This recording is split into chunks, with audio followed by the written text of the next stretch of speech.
장 1절로 9절까지입니다.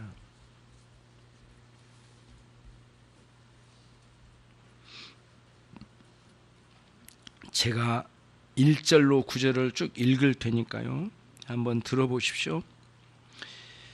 여호와께서 아브라함에게 이르시되 너는 너의 본토 친척 아비집을 떠나 내가 내게 지시할 땅으로 가라.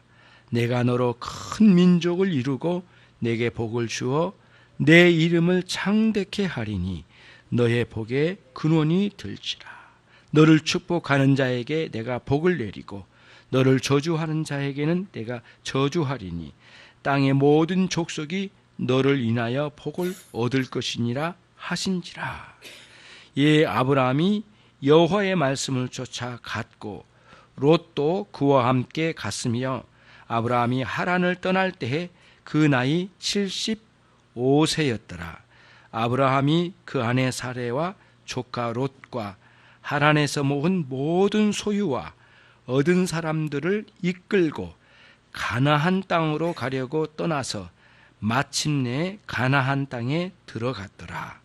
아브라함이 그 땅을 통과하여 세겜 땅 모래 상수리 나무에 이르니 그때에 가나안 사람이 그 땅에 거하였더라. 여호와께서 아브라함에게 나타나 가라사대 내가 이 땅을 내 자손에게 주리라 하신지라. 그가 자기에게 나타나신 여호와를 위하여 그곳에 단을 쌓고 거기서 베델 동편 산으로 옮겨 장막을 치니 서는 베델이요 동은 아이라. 그가 그곳에서 여호와를 위하여 단을 쌓고 여호와의 이름을 부르더니 점점 남방으로 옮겨 갔더라. 아멘.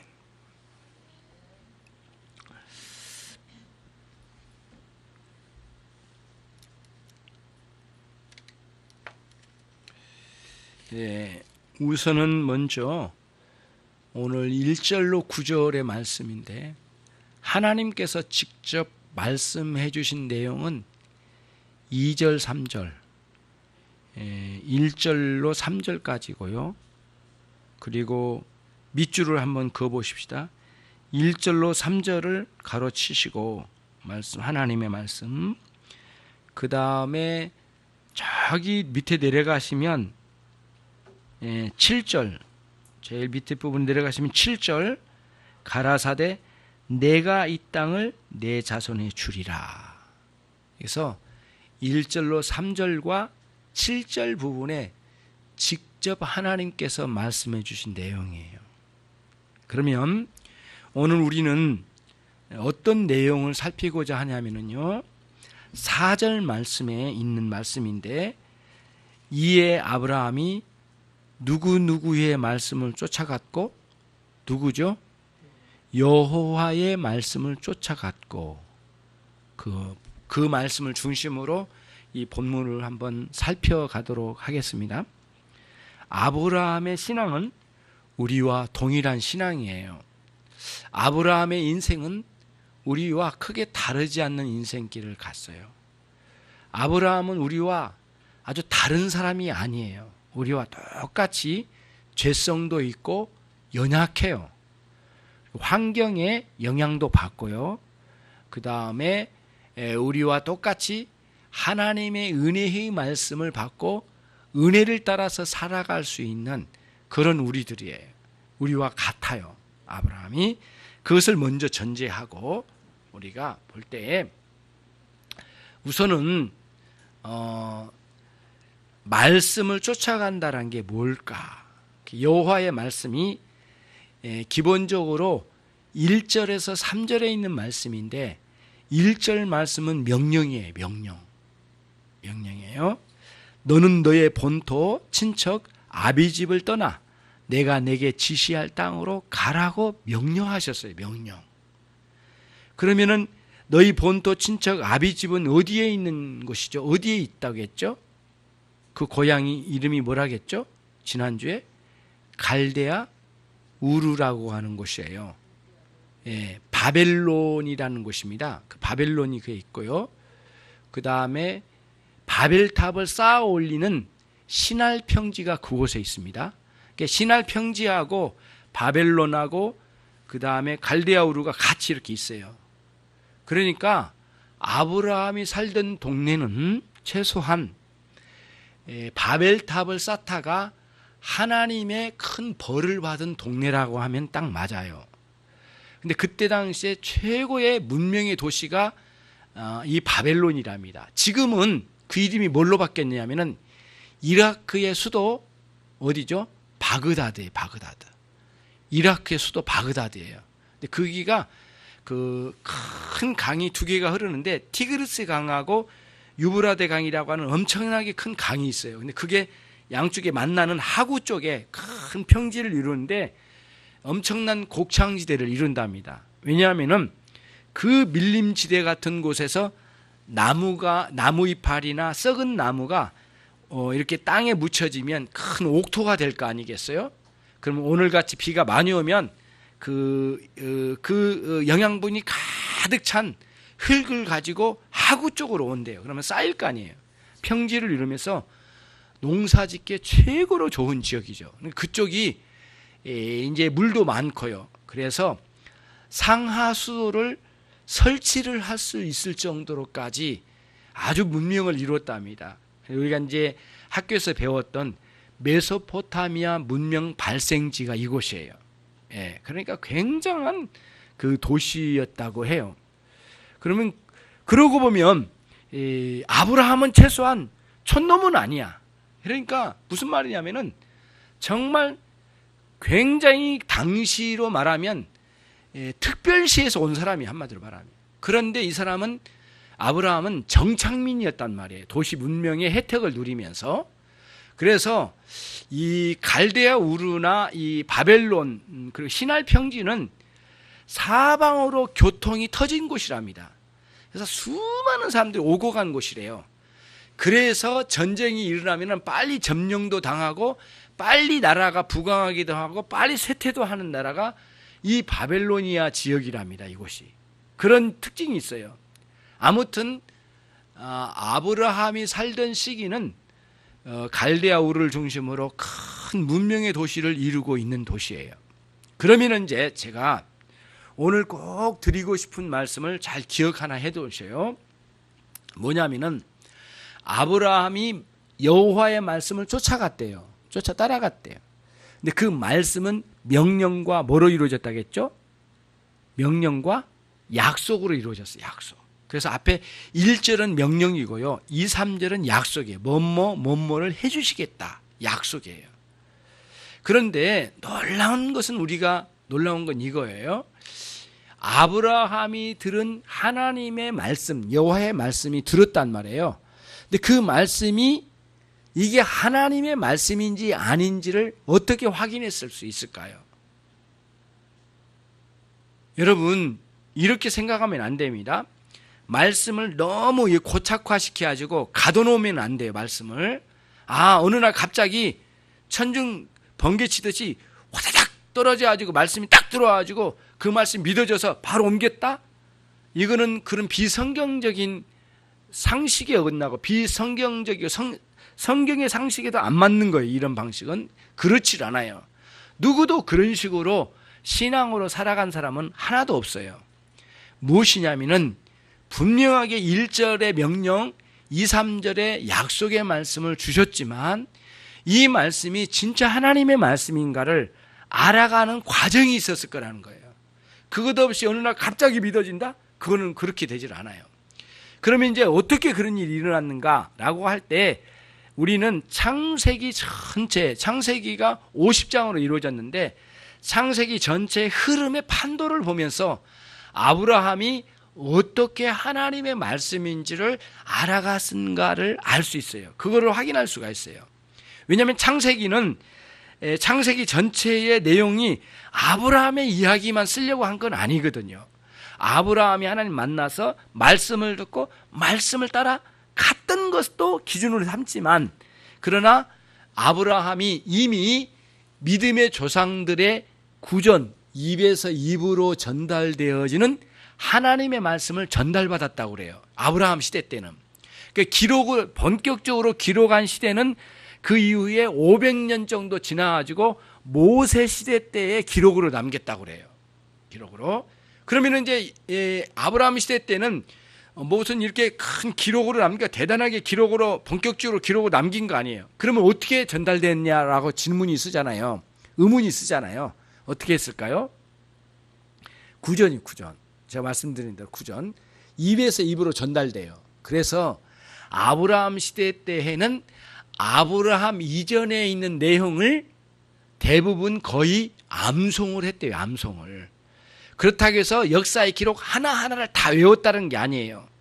어떤 일정한 내용을 전달해주면 외웠대요. 그래서 족보 같은 것들도 다 외웠대요. 외워서 기록으로 다 기억이 남아있대요. 그래서 아브라함 시대 이후에는 아브라함도 이제 100세가 넘도록 살았지만 그 이후에는 190세도 살고 200세도 살고 그 이후에는 그 전에는 뭐 또 몇 세도 살았냐면 300세 사는 경우도 있어요. 400세. 이렇게 셈 같은 경우는 600세를 살았습니다. 그러니까 굉장한 나이를 먹은 사람들인데 그 기간 동안에 주야장창 믿음의 조상들이 전해준 것을 외웠대요. 외워서 전달을 해준 거예요. 요 방식이에요. 아, 진짜 그럴 수 있을까? 그런데 지난번에 강희한 교수님의 이제 2, 3년 전에 들었던 강의를 했거든요. 서강대 철학과 교수님인데 이분은 기독교 철학자예요. 이분은 강영한 교수인데요. 이분이 대단합니다. 이분이 그 철학자인데 때로는 철학자들끼리 모여서 어떤 그 심포지엄이나 이런 걸 연답니다. 그러면은 불교의 철학자도 오고요, 유교의 철학자도 오고 기독교 철학자로 갔대요. 자기가. 그런데 어느 곳을 간데 전철에서 그분들을 만나가지고 같이 갔답니다. 근데 전철에서 이야기한 내용이 놀라워요. 유교 선생님인데 사서삼경을 완벽하게 외운답니다. 처음부터 끝까지 완전히 외운대요. 뭘 질문을 했는데 통째로 사서삼경을 통째로 외워서 설명을 하더랍니다. 완벽하게 외운대요. 토시 하나도 안 틀린대요. 대단한 암기력을 가지고 있다네요. 그래서 고대로 갈수록 사람들이 머리가 굉장히 뛰어나대요. 우리들은 우리 몸에 편리하게 만들어 놓은 시대를 살다 보니까 머리는 많이 안 굴리잖아요. 길도 잘 몰라요. 이제는 다 내비게이션으로 다 해버리니까 갈수록 머리는 퇴화되는데 몸은 편해졌잖아요. 근데 당대에는 몸은 불편하지만 굉장히 머리가 뛰어나죠. 거의 성경을 구약 성경 통째로 외운 사람도 있다고 하니까 대단하거든요. 유대인들에게 그런 사람이 있대요. 실제로 그 정도로 외웠죠. 그래서 구전에서 구전으로 넘어와요. 그러면은 이겁니다. 아브라함이 어느 날 하나님의 음성을 들은 것은 분명해요. 지금 1절과 2절 3절에 보면은 명령과 약속의 말씀. 그러면 이 말씀이 진짜 하나님께서 들려주신 말씀인가라고 하는 의문점을 가지고 고민을 했다란 말이에요. 고민하지 않을 수가 없어요. 저와 여러분이 은혜의 말씀을 들어도 처음 들어도 진짜 하나님 살아계신가 의문을 안 품겠습니까? 그렇게 품는 거예요. 그래서 이전에 있는 내용을 점검해 나갔을 거라는 거예요. 그래서 창세기를 놀랍게 이 창세기 내용을 전체를 배우고 외웠던, 거의 완벽하게 외웠을까라고 생각되어지는 모세 있잖아요. 모세 이야기의 전체 줄거리는 거의 외웠다는 말이에요. 그리고 그거를 기록으로 남긴 성령의 감동으로 기록으로 쓴 거예요. 외워진 내용들과 함께. 그렇죠? 근데 그때 기록할 때 12장 1, 2, 3절에 있는 여호와의 말씀이 아브라함에게 임했어요. 갈대아 우르에서. 근데 그 전에도 동일한, 거의 흡사하고 거의 똑같아요. 내용이 똑같은 내용으로 명령과 약속의 말씀이 그 앞에 있었어요. 이전에 있었어요. 그게 뭐냐면 창세기 1장 28절이에요. 한번 가보겠습니다. 내용의 골격은 같아요, 여러분. 창세기 1장 28절 같이 읽습니다. 하나님이 그들에게 복을 주시며 그들에게 이르시되 생육하고 번성하여 땅에 충만하라. 땅을 정복하라. 바다의 고기와 공중의 새와 땅에 움직이는 모든 생물을 다스리라 하시니라.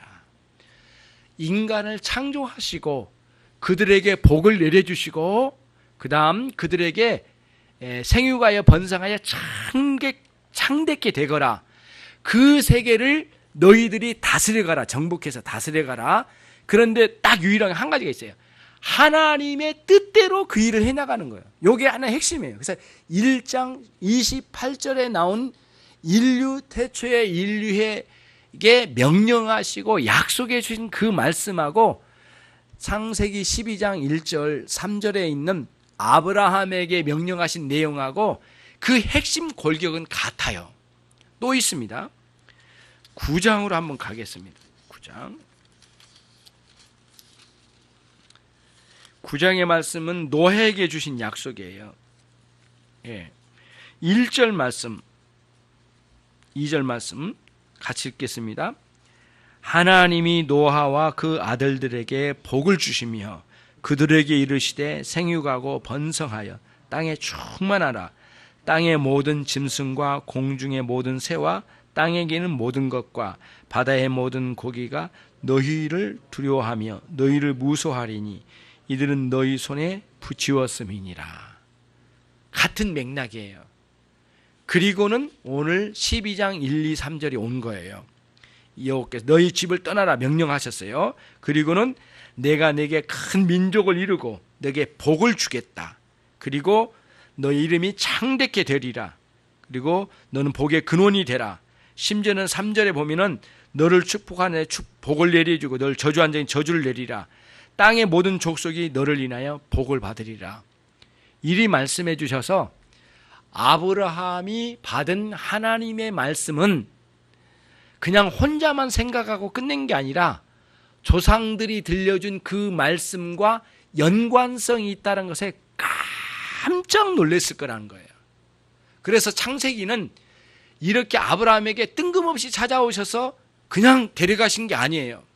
이전부터 줄기차게 그들에게 복을 내려주시고 그들에게 약속을 해주셔서 그들을 번성케 하시고 창대케 하셔서 여호와 하나님의 이름이 영광스럽게 되기를 원하는 큰 계획 속에서 창세기 1장 28절, 9장 1, 2, 3절, 그 다음에 12장 1, 2, 3절에 이어지는 연속성이 있는 하나님의 말씀으로 아브라함이 확신을 얻었을 거란 거예요.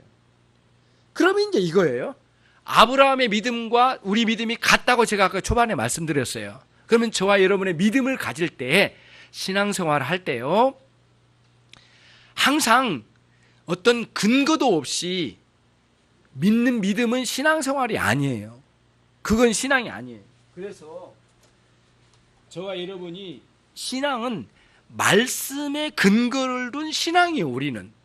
근데 말씀이라고 할 때 뜬금없이 아무도 알려지지도 않고 인류에 있지도 않았던 말씀을 나 혼자 휙 받아서 신앙생활로 간다? 그런 말이 되지 않는 거란 거예요. 오늘 그 아브라함의 믿음과 우리 믿음이 같다고 그랬잖아요. 최소한 아브라함의 믿음과 우리 믿음이 같다라고 하면, 참된 구원을 얻는 믿음이 같다고 하면, 그 믿음이 같다면 반드시 앞에 있는 내용과 연관성을 가지고 있는 말씀이라는 거예요. 그래서 우리는 이미 기록된 말씀에 근거를 해서 믿음을 갖는 거예요. 여기 아브라함의 믿음이고 우리의 믿음이에요, 이게. 그리고 아브라함의 복이 그 복이고 우리가 얻은 복이 그 복이에요. 같은 거거든요. 자, 한번 가보겠습니다. 신약 성경으로 가볼게요. 갈라디아서 3장.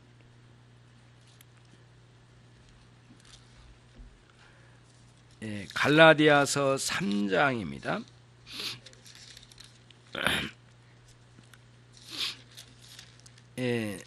고린도 전후서, 그 다음에 갈라디아서 3장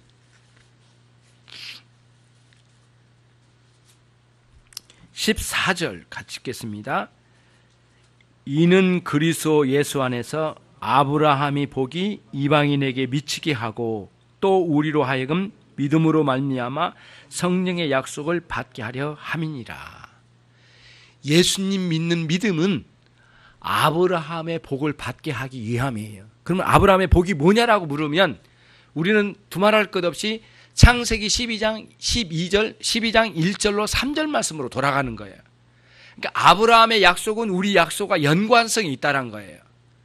그리고 그것을 명료하게 확증시켜 주신 분이 예수 그리스도시고, 그리고 아브라함의 약속이 결실을 맺어 열매를 맺어 결론을 내리신 분이 예수님이시라는 거예요. 이런 연관성이 있어요.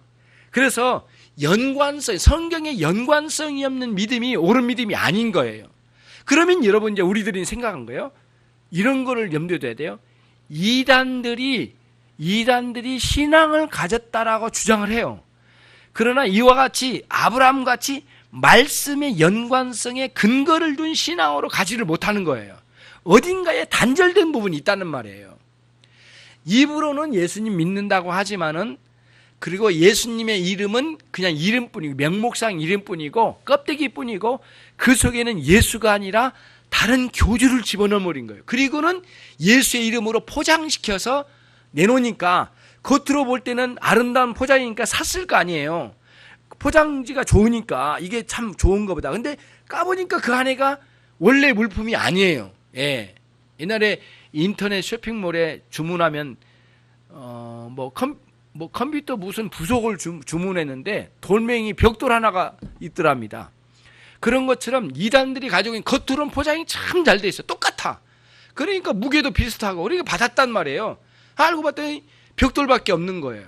그와 같이 이단들이 참 교묘한 거 뭐냐면 겉으로는 판단이 잘 어려워요. 근데 안쪽으로 들어가면은 이제 거기서 이제 정체가 드러나게 된 거예요. 근데 안으로 들어가기까지 확인해 가면 이미 그 사람들과 관계가 형성돼요. 그러니까 나오기가 어려워요, 사실은. 협박도 받고 어떤 분은 나온다고 하니까 죽이겠다고 하더랍니다. 겁이 나서 못 왔대요. 그래서 너희 가족들이 다칠 거니까 두고 봐라고 그러더래요. 너무 공포에 시달린다는 거예요. 그래서 이단들이 그런 본색을 드러낸 거죠. 저와 여러분이 오늘 이제 말씀의 요지가 그거예요. 아브라함의 신앙은 말씀을 쫓아간 신앙이었다. 4절에 나오거든요. 4절에 아브라함이 여호와의 말씀을 쫓아갔다라고 하는 말씀이에요. 그러면 쫓아간 명령의 말씀인데 저와 여러분이 아브라함도 같아요. 우리와 똑같아요. 너무 연약해요. 그래서 뭐를 하라고 명령만 하면 절대 우리는 가기가 어려워요. 가다가도 지치고요. 연약해서 넘어질 가능성이 참 많습니다. 명령의 말씀만은 안 돼요. 그래서 하나님은 바로 이 명령 뒤에다가 뭐를 붙였어요? 약속의 말씀을 붙여주신 거예요. 그 약속의 말씀은 크게 우리에게 위로가 되는 거예요. 예. 그 약속의 말씀을 붙드는 믿음도 우리에게 허락해 주셔. 그래서 아브라함에게는 믿음으로 약속을 붙잡고 현실이라고 하는 사실을 딛고 일어선 거예요. 그러면 제가 이제 그거를 말씀드릴게요. 아브라함의 현실이 어떤지, 그 다음에 약속은 어떤 건지, 그 차이가 있거든. 갭이 너무 커요, 사실은. 자, 약속의 말씀은 12장 2절에 나오는데, 첫 번째, 내가 너를 어떤 민족이죠? 큰 민족을 이루어주시겠대요. 근데 아브라함이 다른 큰 민족 안에 붙어 살아라, 그것도 아니에요. 너에게 큰 민족을 이루어주겠다. 그러니까 아브라함 너의 민족이라고 말씀하신 거예요. 그런데 현실은 너무 험악해요. 지금 상황이 안 좋아요. 어디가 있냐면은 11장 30절 같이 한번 읽겠습니다. 사례는 잉태하지 못함으로 자식이 없더라.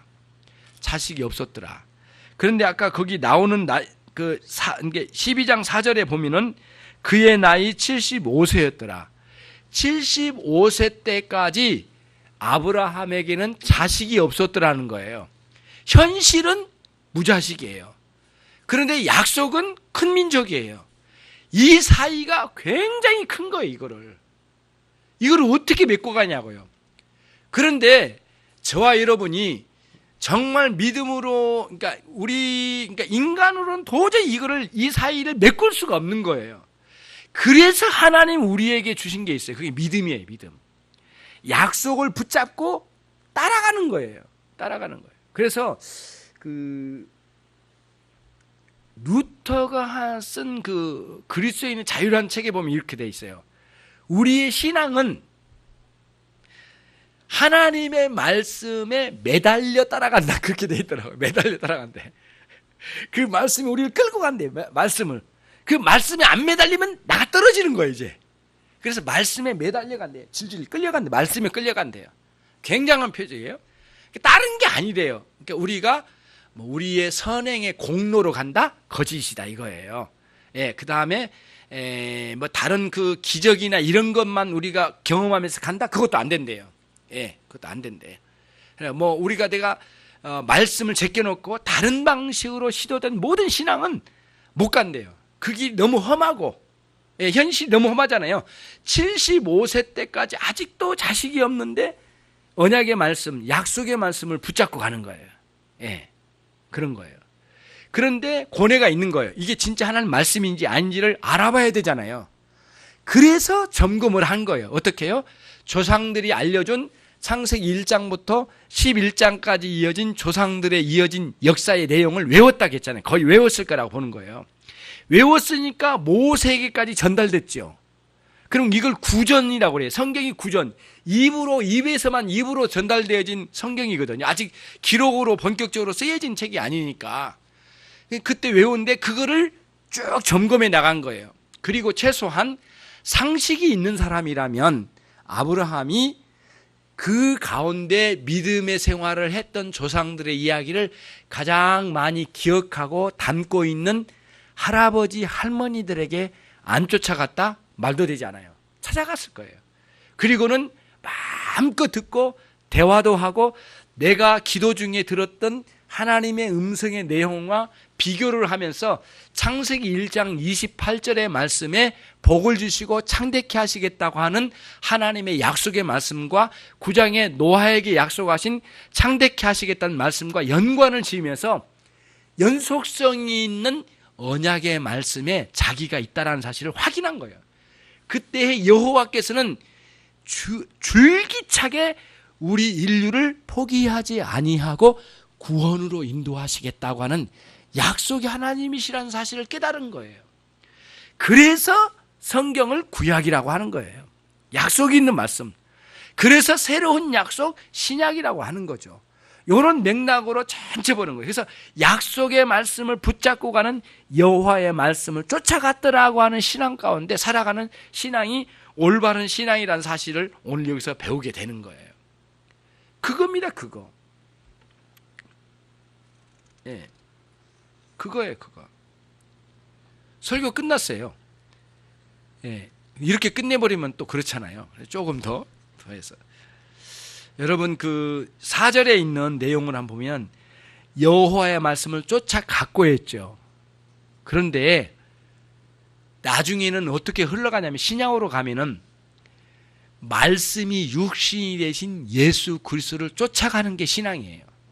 그래서 예수님께서 제자들을 불러내실 때마다 너는 친인척의 모든 상황을 내려놓고 나를 쫓아오라 이렇게 말씀하세요. 부자 청년에게도 가산을 다 팔아가지고 가난한 사람 주고 너는 나를 쫓아오라. 쫓아가는 거예요. 예. 그러니까 우리는 말씀을 쫓아가는 신앙이요 그리스도를 쫓아가는 신앙으로 가는 거예요. 그러니까 끊임없이 쭉 가는 거예요. 근데 문제는 이거예요. 이제 제가 이제 본격적으로 드리려고 하는 말씀이 이겁니다. 말씀을 붙들고 가고 말씀에 끌려간다고 했는데 말씀을 쫓아간 신앙이 그러면 내용으로 들어가면 어떻게 쫓아가냐라고 할 때 참으로 중요한 건 뭐냐면은 말씀이 나하고 동화가 돼야 돼. 동화. 말씀이 동화가 된다는 게 뭐냐면은 거룩하신 하나님의 말씀을 따라가면 순종하고 믿음으로 따라가면 그 거룩하신 하나님의 말씀처럼 나도 거룩함으로 닮아가져 가는 거예요. 의로우신 하나님의 말씀을 따라가면 의로우신 하나님을 닮아가는 거예요. 예. 배신하지 아니하신 하나님의 말씀을 들으면 배신하지 않고 끝까지 따라가는 은혜로 가요. 동화가 되는 거예요. 동화가. 그래서 말씀이 그냥 말씀이 나와 상관없이 지나가는 말씀이 아니고 그 말씀이 내 안에 들어와서 내 영혼에 내 안에 있는 인격을 새롭게 변형을 시켜요. 변형을. 어떻게 해요? 그 말씀을 주신 하나님의 인격과 닮아가도록. 그게 이게 말씀의 놀라운 능력이에요. 그래서 말씀을 따라갔다, 쫓아갔다라고 하는 것은 그런 뜻이에요. 그거를 아까 루터가 쓴 글에 보니까 참 그 예화가 참 기가 막히더라고요. 뭐냐면은 루터가 이렇게 말해요. 말씀에 동화한다는 것은 이런 뜻이다 라고 하면서 설명해 주더라고요. 뭐냐면은 쇠가 있는데 아주 굉장히 높은 불을 갖다 들이댄대. 그러면은 쇠에 처음에 갈 때는 이 불이 퍼져나간대. 이렇게 퍼져나가지고 처음에는 불이 막 퍼져버리고 안 된대. 근데 계속 들어가면은 뭐라 할까요? 쇠가 불구스름이 돼가지고 엄청난 열을 받아가지고 이 쇠 덩어리가 무슨 이게 불덩어리가 된대 이게. 그리고 계속 가면은 이 불하고 이 쇠하고 하나로 완전히 동화가 돼버린대요. 그래가지고 이게 불인지 쇠인지 하나가 돼버린다는 거예요. 불이 이게 쇠가. 그러듯이 하나님의 말씀이 쇠덩이 같이 단단한 우리의 마음, 완악한 마음, 고집스러운 마음을 하나님의 말씀이 이렇게 쫙 열을 가하는 거예요. 그래서 들어와가지고 나중에는 내가 말씀에 완전히 동화된 상태, 그 상태로 가는 게 여호와의 말씀을 쫓아가는 신앙생활의 기본이래요. 예, 그래서 굉장히 그 루터의 글에 보니까 감동적이더만요. 그래서 이제 루터의 지난번 우리 공부했던 내용 중에 그리스도인의 자유라는 책이 있잖아요. 예, 논문 3편이 있는데 그 중에 하나가 유명한 논문 3편이 있어요. 그 중에 그리스도인의 자유라는 책에 보니까 그런 내용이 다시 한번 봤더니 그런 내용이에요.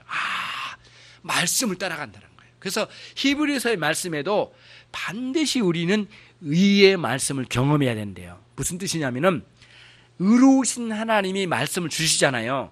그런데 그 말씀으로 감화가 되고 감동이 됐어요. 그러면 우리 삶이 불의한 가운데서 의로운 삶으로 변화가 일어난대요. 그러니까 말씀인데 변화가 일어나지 않는 말씀은 아직 의의 말씀이 아니에요. 그러나 우리의 생활까지 변화를 일으키시는 하나님의 말씀은 의의 말씀. 의로우신 하나님이 의의 말씀을 주셨는데 의의 말씀을 받아들여서 의로운 신자로 변화가 일어나기 시작하는 거예요. 삶이 개혁된 거예요. 도덕적인 불의함이 의로운 삶으로 변화가 일어나는 거예요. 그래서 신자가 도덕적인 삶이 의롭게 변화가 되지 않는 사람이란 그 사람은 의의 말씀을 경험한 사람일까 아닐까요? 아니라는 거예요, 이게. 그러면 그 사람은 아브라함처럼 여호와의 말씀을 쫓아간 사람이 안 되겠죠. 교회는 다닐지 모르지만. 그래서 저와 여러분에게 이제 크게 기대되는 바가 있어요. 뭐냐면 다른 게 아니에요. 오늘 말씀에서 최종적인 거는 하나님의 말씀을, 여호와의 말씀을 쫓아가는 신자가 되길 바라고요. 구체적으로 말씀드리면 하나님의 말씀에 동화되는 여러분과 제가 돼야 되겠어요. 근데 그 사이에는 여러 가지 상황이 있어요. 현실적인 어려움. 75세 때까지 무자식이에요. 자식이 없는 거예요. 이 고통은 굉장하거든요. 누구에게 말하기도 어려운 힘든 고통이에요. 좌절스러워요. 그런데 약속은 앞에 있어요. 약속은 붙잡았는데 현실은 너무너무 가슴 아픔이 있어요. 이 사이에 믿음으로 이거를 인내하며 나가는 거예요. 그러려면 반드시 그 말씀이 우리 안에 들어와서 그 말씀이 우리와 동화되는 역사가 반드시 일어나야 되겠어요. 그래서 우리가 예수님을 믿는다고 하면 예수님이 우리 안에 들어오신다고 하거든요. 예수님이 들어오신다는 것은 뭐냐면 예수님의 인품과 나의 인품이 동화가 된 상태로 되더라, 그 뜻이에요. 근데 동화된 상태의 증거를 확증을 주신대요. 요한 1서 3장 24절, 23절, 22절에 이제 나온 내용인데 뭐라고 나왔냐면은 성령님이 우리 안에 내주하심을 통하여 그 예수님이 우리 안에 계신 것을 확신하노라, 이렇게 돼 있어요. 성령님 우리 안에 오셔서 성령님께서 여러분의 마음을 감화시키잖아요.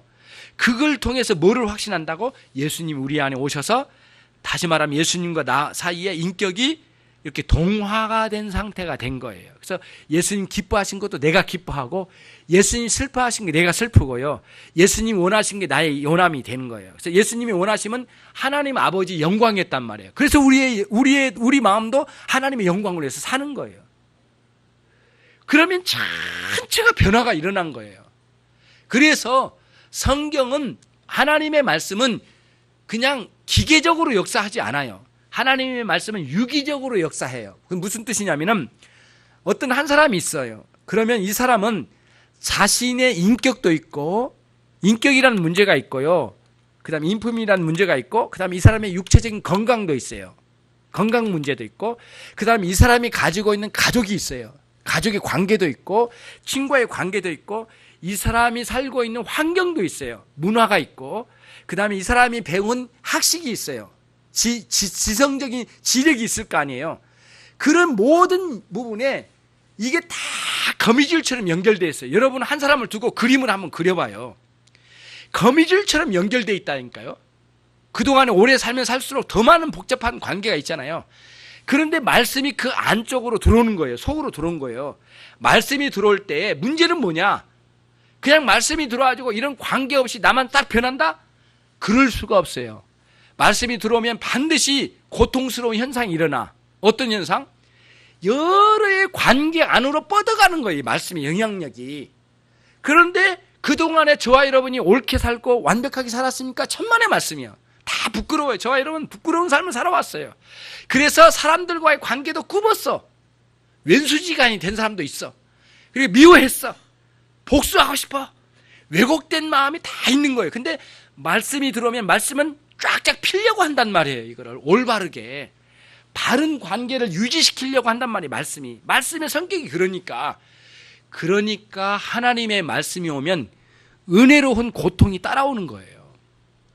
고쳐져야 되니까. 쭈글쭈글한 옷에 다람이질을 해야 되잖아요. 열을 가하잖아요. 고통이 따르는 거예요. 구분 인격에 말씀이 들어와서 쭉쭉 펴나가는 거예요. 얼마나 아프겠어요, 이게 펴나갈 때. 구분 상태로 오랫동안 왼수지간 복수심을 품고 미운 마음 품고 살아가면 편해. 그렇잖아요. 그냥 편하게 사는 거야. 그냥 왼수지가 아니고 나쁜 놈이고 그냥 욕하고 그냥 지나가는 거야. 그냥 잊어버리고. 그리고 다시는 내 인생에 그거 안 들이고 그냥 신경 안 써. 이렇게 살던 사람에게 그렇게 하지 말라는 거예요. 말씀이. 의의 말씀이 피는 거예요. 이거를. 참 힘든 거예요. 그러니까 이렇게 내가 이렇게 말씀에 의해서 펴졌어. 어느 부분이. 그랬더니 옆에 사람이 싫어하는 거예요. 이제. 야, 니 잘났다. 너만 잘났냐? 야, 그럼 너만 쭉쭉 피고 잘 사냐? 나는 뭐고? 그러니까 이질감을 느낄 때 오는 현상이 뭐냐면은 반감을 가져요. 그러니까 주변 사람들이 싫어하는 거예요. 기독교인이 싫은 거예요. 그러니까 어떤 면에서 좋으냐면은 보기 좋을 때는 좋지만 자기의 부끄러움이 기독교인에 의해서 드러나면은 반감을 가집니다. 그때는 싫어해요. 그래서 예수님께서 말씀을 제자들에게 세상이 너희를 미워하는 것은 너희를 미워하기 때문에 미워하는 게 아니라 나를 주님은 예수님을 미워하기 때문에 미워한다라고 말씀하셨어요. 괜히 미워한 게 아니다. 이유가 있다. 저들이 너를 미워한 것은 나를 미워하고 나를 향한 적대감 때문에 미워한다. 이렇게 말씀하셨어요. 인내하라. 내가 너희를 지키리라. 그렇게 말씀하시면서 요한복음 16장 30절인가 31절은 그 끝부분에 그런 말씀이 나오잖아요. 내가 세상을 이기었노라. 평안할지어다. 내가 평안을 끼치노라. 이리 말씀하시면서 말씀이 쭉쭉 우리의 삶을 뻗쳐나가는 거예요. 그러니까 여러분 신앙생활하면서 은혜로운 고통을 경험해보지 못한 사람은 신자가 아닐 거예요. 참 고통스러워요. 다른 게 아니에요. 내 마음이 고집스럽고 누구에게도 내가 지고 싶지 않고 내가 다 차지하고 싶고 내 욕망대로 살고 싶은 마음이 꽉 들어차서 근데 말씀이 들어오니까 지독하게 이걸 녹여내가는 거예요. 그러니까 회개할 때 울어요. 눈물이 나요. 왜 그럴까요? 아픔 때문에 우는 겁니다. 아픔 때문에. 왜 우냐고 물어보지 마세요. 한번 들어가 봐. 아프니까 울어. 왜 우냐고 물어보지 말고 아프니까 운다니까. 뭐가 아프냐라고 물으면 이게 두 가지 아픔이 하나 뭐냐면은 옛날의 죄악에 대한 정뛰기 힘들어서 아파요. 정뛰기가 힘들어요. 즐기던 죄 때문에 지독하게 쇠심줄이 안 떨어져. 그리고 뛰면 뛸수록 아파. 내가 너무너무 즐기던 이 정욕을 뛰어야 되니까 너무 힘든 거예요. 그때 오는 고통이 있어요. 회개가 그거거든요. 떨어진다 하면서 아프거든요. 또 하나의 아픔이 하나 있어요. 이제 살았어. 몰랐거든요. 이제 살았어. 진정한 영원한 나의 아버지는 하나님 아버지다. 그러면 그동안에 내가 지은 죄가 얼마나 많았던가. 그동안에 아버지의 마음을 아프게 해드린 것이 고통스러운 거예요. 그러잖아요. 그래서 여러분과 제가 그러잖아요. 이게 되게 그러잖아요. 부모님 돌아가시고 난 뒤에 아파해. 이게 왜 이렇게 어리석은지 몰라. 이제는 섬길 수 없는 그 순간에 울고 있어. 그게 너무 아파. 너무 늦게 깨달은 거잖아요. 그런 고통이 하나님 앞에 회개할 때 일어나는 고통이에요. 그러니까 말씀이 우리를 쭉쭉 펴나가는 거예요. 이렇게 구부러져 있는 손을 쭉쭉 피는데 얼마나 아프겠어요 이게. 예, 그거거든요. 정상적으로 펴나갈 때 말이에요. 예수님의 치료하신 장면을 보시면 대부분 그거를 시사하고 있어요. 내용 중에 눈을 못 떠 하나님을 믿음으로 볼 수 없는 것을 보여주고자 하시는 하나님 예수님의 역사를 예고하신 차원에서 소경의 눈을 뜨게 하신 거예요. 정상적으로 건강을 유지하지 못한 비정상적인 사람을 발을 펴가지고 앉은배기를 쭉쭉 뻗어가지고 발을 뻗어서 걷고 뛰게 만들어 놔. 그래서 정상적인 정신세계와 영적인 세계를 쭉쭉 펴가지고 이루어갈 수 있도록 하기 위하여 오셨다는 것을 보여주시려고 앉은배기를 일으키신 거예요. 예. 머리끝부터 발끝까지 썩은 것 같은 우리의 인생을 치료해 주시려고 영적으로 치료해 주시고 암시적으로 보여주신 게 뭐냐면은 문둥병 환자를 낫게 해주신 거예요. 이 머리끝부터 발끝까지 이 문둥병 균으로 있는 거 아니겠어요? 그걸 깨끗하게 씻어주신 거예요. 그리고 그거를 사람들에게 공개적으로 보여줘라 라고 하기 위해서 제사장에 가서 마지막으로 물로 씻고 제단에 제물을 드리고 확인받고 일상생활로 돌아갔던 거죠. 그러니까 그거예요. 여기로 말씀으로 돌아옵니다. 말씀을 쫓아갔다고 하는 것은 말씀에 동화됐다는 것이고, 말씀에 동화됐다는 것은 뭐냐면 쇠가 불에 닿아지고 쇳물로 데워지는 그 과정처럼 완전히 불과 쇠가 동화된 것처럼 동화된 것을 말하고, 그리고 이 말씀을 쫓아가는 것은 그리스도를 쫓아가는 신앙하고 동일산상에 있다란 것이에요. 그게 이제 본문의 내용이에요. 그렇죠? 그런 내용으로 되어 있어요. 그러면서 말씀을 따라 이제 가는 것이죠. 저와 여러분이 근거 없는 말씀을 홀로 받아서 신앙생활한 사람은 신앙이 아니에요. 반드시 66권의 말씀과 연관지어서 살펴보는 거예요. 그래서 내가 받은 음성을 하나님의 말씀에 비춰보고, 비춰진 말씀이 아브라함과 노아와 아담에게로 향하여 쭉 이어진 말씀의 세계를 쭉 살펴가면서 우리의 진정한 하나님이신 그분과의 만남을 말씀이란 다리를 놓아서 만남을 갖는 거예요. 예. 그래서 하나님과의 만남의 장소가 있잖아요. 고속도로에 만남의 장소가 있다며요. 만남의 장소가 누구냐면은 예수님 안에서 만남의 장소를 이루어요. 근데 그 만남의 장소까지 가는 길은 뭐예요? 하나님 주님의 말씀의 말씀으로 가신 거예요. 위대하신 역사예요. 그래서 모든 신자는 말씀을 따라서 가는 사람들이에요. 오늘 또 신앙은 말씀을 쫓아가는 신앙이에요. 그렇죠? 그런 신앙으로 저와 여러분이 일생을 살아가서 단 한순간도 그 말씀을 놓치지 않는 그런 아름다운 삶이 되시기를 주님의 이름으로 축원합니다. 기도하겠습니다. 하나님 아버지 감사합니다. 여호와의 말씀을 쫓아간 아브라함의 신앙이 우리와 본질적으로 같다란 말씀을 배웠습니다. 우리가 주님의 말씀을 쫓아 66권의 말씀에 매달려 살아가는 삶이 되게 해 주시옵소서. 여호와의 말씀을 쫓아간 것처럼 예수 그리스도를 쫓아가는 신앙으로 날마다 그리스도의 인품과 우리의 인품이 동화되게 해 주시옵소서. 위대하신 주님이 우리 가운데 역사해 주시옵소서. 예수 그리스도의 이름으로 기도 올려옵나이다. 아멘.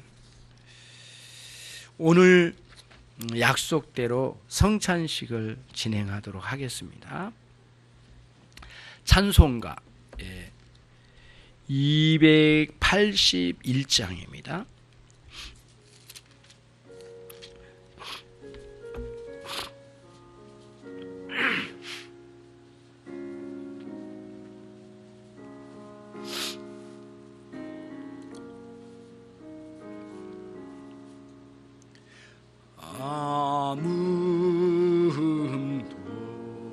없고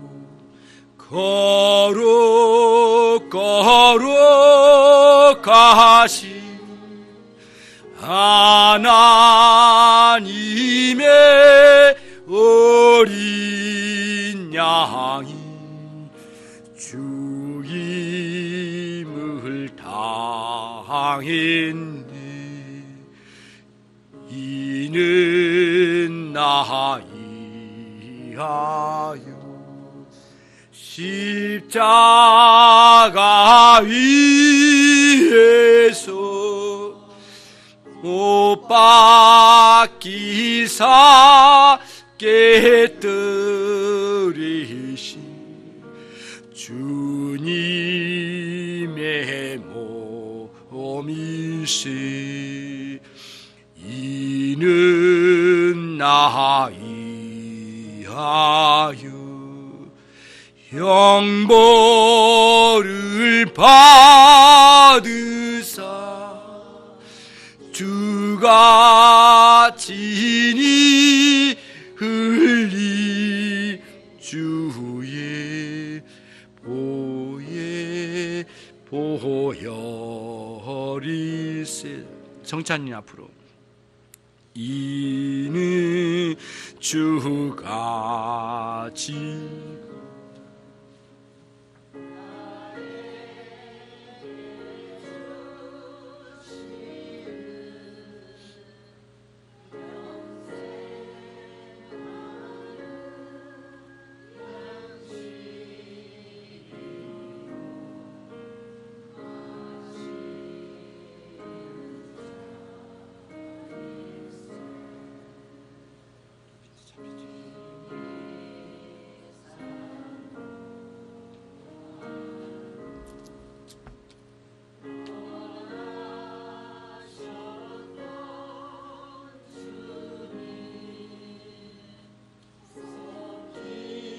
세상 다시 올때 가까이 뵙겠네. 우리 그때까지 십자가를 지고 주의 자비함과 은혜 널리 전파하세.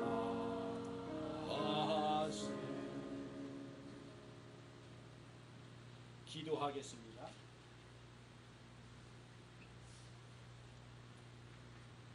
자비로우신 하나님 아버지, 주께서 우리 가운데 영원히 동화가 되시고 하나가 되게 해주시고 이제 영원히 떨어지지 않는 신비한 연합 속으로 우리를 이끌어 주셨습니다. 이 일을 위하여 주님께서 나무 십자가에 달려 저주를 받으심으로 우리가 받아 영원히 저주받아야 할 그 저주를 대신 받으심으로 말미암아 우리의 모든 죄악을 도말하시고 하나님의 자녀를 삼아주신 위대한 역사를 기리려고 합니다. 주님께서 약속하신 대로 우리를 위하여 모든 몸과 그리고 살과 그리고 피를 다 쏟으심으로 성취해 주셨습니다. 주님, 이제 그 일을 기리고자 원하오니 믿음으로 주님의 살을 받게 해주시고 믿음으로 주님의 피를 받게 해 주셔서 각 심령 가운데 예수님께서 우리를 위하여 죽으신 것을 믿음으로 묵상하고 감사하고 찬양하고 노래하며 일생을 새롭게 시작하는 계기가 되게 해 주시옵소서. 형식으로 받지 않게 하시고 다른 마음으로 받지 않게 해주시고 주님을 사모함으로 영원히 함께하고자 하는 열망하는 마음으로 주님의 살과 피를 받게 해 주시옵소서. 예수 그리스도의 이름으로 기도 올려옵나이다. 주님의 몸을 받고자 하신 분들 세례교인 이상 자리에서 일어나십시오.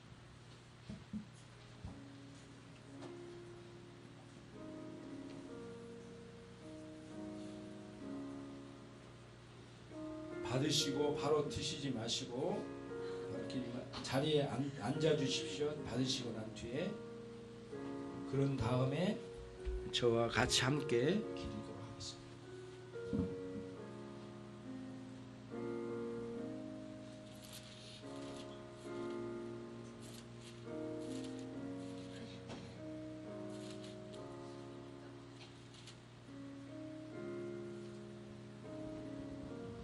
내가 진실로 진실로 너희에게 이르노니 인자의 살을 먹지 아니하고는 인자의 피를 마시지 아니하면 너희 속에 생명이 없느니라. 내 살을 먹고 내 피를 마시는 자는 영생을 가졌고 마지막 날에 내가 그를 다시 살리리라. 혹시 받으신 분 앉으시고요. 그 다음에 못 받으신 분 손 들어주시죠. 없으신가요?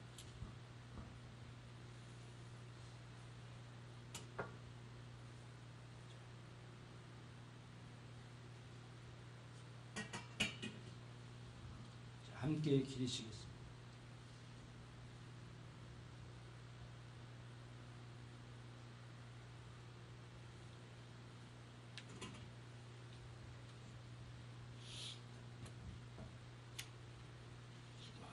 기도하겠습니다. 하나님 아버지, 주님의 살을 기리고 이어서 주님의 피를 기리고자 원합니다. 주님께서 우리를 위하여 흘리신 피는 보혈의 피였습니다. 우리의 죄악을 모두 씻으시는 거룩하시고 영광스러운 피